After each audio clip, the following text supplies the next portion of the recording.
Congressman, I watched some of that, and I've seen more clips online. It was a soaring speech, and the reaction was incredible. Just take me inside what it was like to give that speech, and if there was anything in the crowd's reaction that surprised you.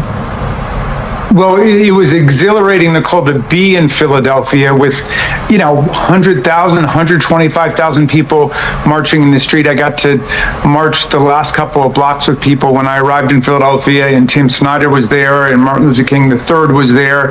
It was just very moving, and there's this sense of the people all across the country taking our government back, defending our Constitution. And there's no way Donald Trump could organize rallies and marches like that across the country. So there was definitely something thrilling about the moment. And for me, returning to first principles, because Philadelphia, of course, is where it all started with the Declaration and the Constitution. And, the first three words of the Constitution refute everything Donald Trump's been trying to do. We the people. We don't have kings here. We don't have monarchs and queens and dictators. And we don't, allow our presidents to engage in financial relationships with governments all over the world. That's right in the Constitution, the ban on foreign government emoluments, the ban on titles of nobility. So, I said, none of us will ever get to be founding fathers in the 18th century, but we can be founding fighters in the 21st. We have breaking news that Donald Trump is fleeing the G7 summit after a humiliating day on the world stage to return to the White House and head to the Situation Room as conflict erupts in the Middle East. Now, this could also be because Donald Trump was furious after being humiliated in front of world leaders that he himself is trying to create conflict with. But as conflict erupts all over the world, what is Donald Trump doing? What he always does, bleeding and screaming and yelling on Truth Social, only worsening the situation so much that now even MAGA Republicans are calling him out. We are going to get into those posts. But first, I want to start with a breaking news update from Senator Chris Coons, who addressed the situation in Iran. And that comes right here. Breaking news as we came on the air. I want to read you this X post from Caroline Levitt on the president leaving the G7 summit early and get your response. Quote, President Trump had a great day at the G7, even signing a major trade deal with the United Kingdom and Prime Minister Keir Starmer. We can get to that in a moment. Much was accomplished, but because of what is going on in the Middle East, President Trump will be leaving tonight after dinner with heads of state. Take that as you will, your response to the president choosing to leave early. Well, look, frankly, the president has traveling with him the ability to stay in touch with our armed forces and to stay on top of any situation in the world. I hate to say it, but my gut hunch is this was a party at which he wasn't especially welcome.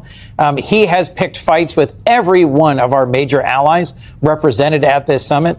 His chaotic and ill-conceived tariff fights with our partners and allies may well have meant some very awkward and difficult conversations. I hope that he is coming back for a constructive reason, but I'm alarmed given some of his recent tweets that this might be the next step in spiraling towards getting involved in a major war in the Middle East. I was confused about this announcement from Caroline Levitt, and for a couple of reasons. One, if you're going to announce that your principal is leaving the G7, you gotta put a little more around it. This has inspired more questions and it's given answers. But two, to cite the Middle East in this. Part of on the agenda for the G7 was the crisis in the Middle East. Right. The G7 members have a stake in what is going on. They want to contain the conflict, and I dovetail that with the fact that over the years the G7 has expanded to instead of just coordination about the economy, now it's broader world crises. The war in Ukraine, Russia's war in Ukraine was on the list. Why leave if that is the reason? Because the president got a skip at his hotel. Let me tell you. That's how it works, folks. OK, there's a skip at the hotel. He can have his meeting. So President Trump and Secretary Hegseth are spectacularly ill-prepared and unqualified to deal with this exact moment, which it pains me to say, but is the reality. And if you're about to face a major challenge in terms of our national security and the future of the Middle East, and you are still facing a challenge that President Trump hasn't stood up to of how to deal with Russia's aggression in Ukraine. At such a tumultuous time, Donald Trump is by far the worst person to be leading this country. And MAGA Republicans think so as well. We saw Donald Trump scream at Tucker Carlson during a press conference today over his criticism of escalating the conflict in the Middle East, how Donald Trump is breaking with his no new wars promise, how he's not the America first president he promised to be, and Marjorie Taylor Greene is backing that claim by Tucker Carlson. We're going to get into that. After we see the posts that Donald Trump is making right now as the U.S. might be escalating this war, just take a look at how our leader is responding. As Donald Trump was leaving the G7, he wrote 3 posts. On Truth Social, Iran should have signed the deal. I told them to sign. What a shame and waste of human life. Simply stated, Iran cannot have a nuclear weapon. I said it over and over again. Everyone should immediately evacuate America. First means many great things, including the fact that Iran cannot have a nuclear weapon, make America great again. Donald Trump also wrote, so please explain to kooky Tucker Carlson that Iran cannot have a nuclear weapon. In response to these posts from Trump, Marjorie Taylor Greene is now backing Tucker Carlson. Marjorie Taylor Greene defended Tucker on Monday after Trump called him kooky for opposing further U.S. involvement in Israel's attack on Iran. Somebody please explain to kooky Tucker Carlson that Iran cannot have a nuclear weapon, wrote Trump. Reacting to Trump's attack, Greene posted a photo with Carlson and wrote, Tucker Carlson is one of my favorite people. He fiercely loves his wife, children, and country. Since being fired by the neocon network Fox News, he has more popularity and viewers than ever before. He unapologetically believes the same things I do, that if we don't fight for our country and our own people, then we will no longer have a country for our children and grandchildren, and foreign wars intervention, regime change, put America. Last kill innocent people and making us broke and will ultimately lead to our destruction. That's not kooky. That's what millions of Americans voted for. It's what we believe is America first. So not only is Donald Trump only escalating tensions abroad with every idiotic action he takes, he is encouraging a MAGA civil war by not honoring the promises he made to Marjorie Taylor Greene or Tucker Carlson. And what I am ultimately expecting Trump to soon be posting is that all of this is somehow Joe Biden's fault. That this war, of course, like everything that's ever happened before or after the Biden presidency, falls squarely on the shoulders of Joe Biden and Kamala Harris. I don't know. Maybe what Merrick Garland. Like that's what Donald Trump is going to be saying. And we are already seeing the cope from MAGA. Jesse Waters was on his show saying that Donald Trump was elected for these moments, built for these moments. This is why we need him. But I thought we needed him because he didn't let war start, that he's the master negotiator, that there would be peace across the world, the pro-peace ticket, right? The pro-peace ticket. But no. Of course not. Those were all lies. Obviously, Donald Trump is simply kowtowing to Putin. He is letting him be walked all over the rest of the country as well. There's no negotiating. Donald Trump doesn't know how to negotiate on the world stage. Donald Trump isn't taken seriously on the world stage. And I feel very uncomfortable right now because it's 9:32 when I'm recording this. So Pete Hegseth is probably put a couple back and we're expecting things to be safe under his watch. I don't think so. And at the same time, where are our troops focused? They're focused on Los Angeles. If we need a response, we got to get them out of LA where they don't have food, water, shelter, all. Because Donald Trump wanted to make a scene to distract from the fact that his boyfriend and Elon broke up with him, that he talked about his relationship with Jeffrey Epstein, that his agenda is garbage, that no one came to his birthday, that the single largest protest in American history was against him. How did anyone vote for this guy? I know this isn't the most measured response to what is happening. But my lord, this is scary. And Jamie Rassin shares my sentiment talking about what Donald Trump is actually focused on with his gangster state. And I want to take a look right here. Congressman, I watched some of that and I've seen more clips online. It was a soaring speech and the reaction was incredible. Just take me inside what it was like to give that speech and if there was anything in the crowd's reaction that surprised you.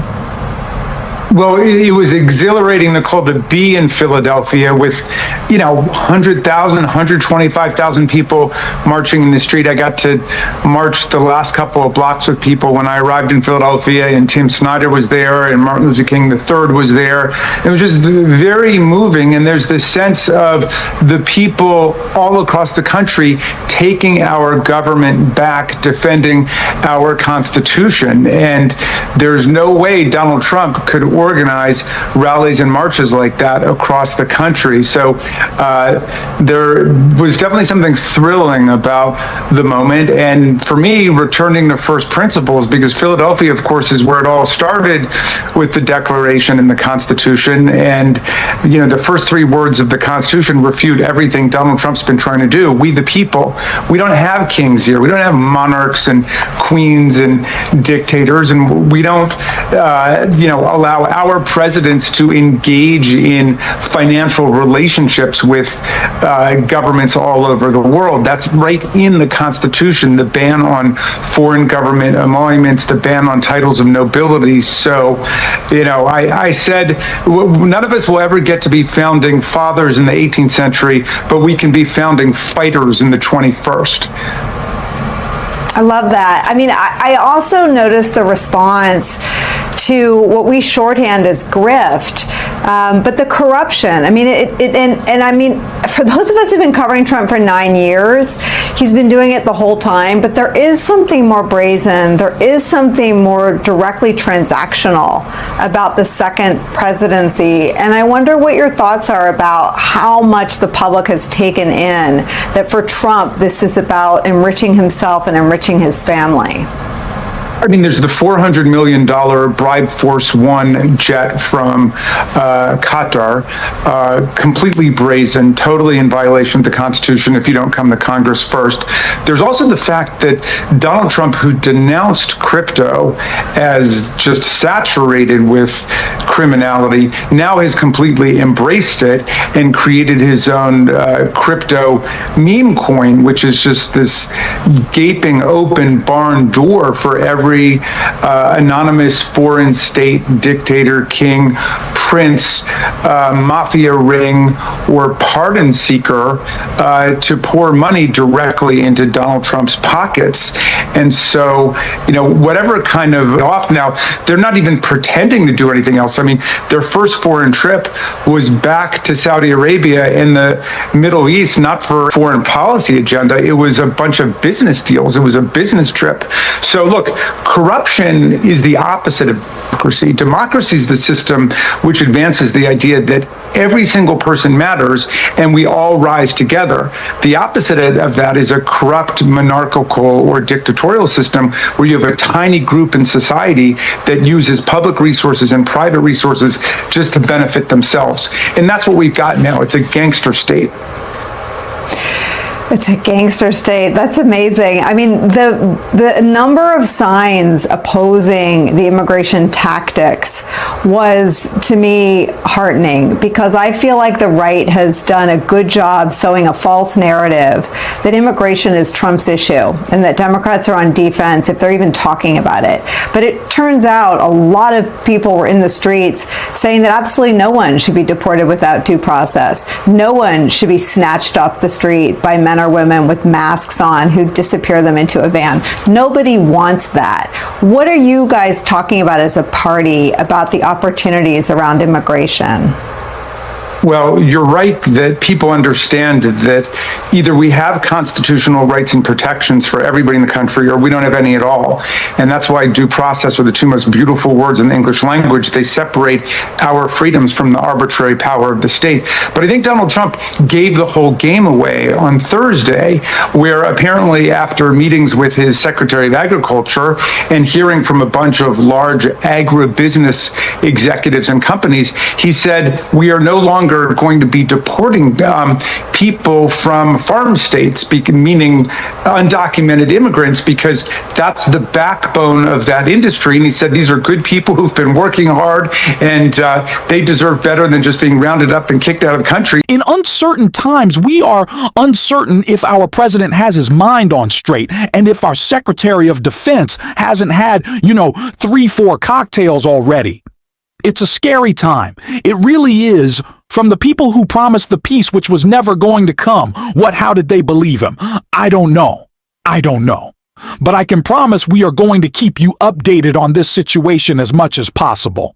And if you want to stay ready for those updates, of course you can subscribe to this channel. Leaving a like and dropping a blue heart goes a long way. And until next time, I will see you soon.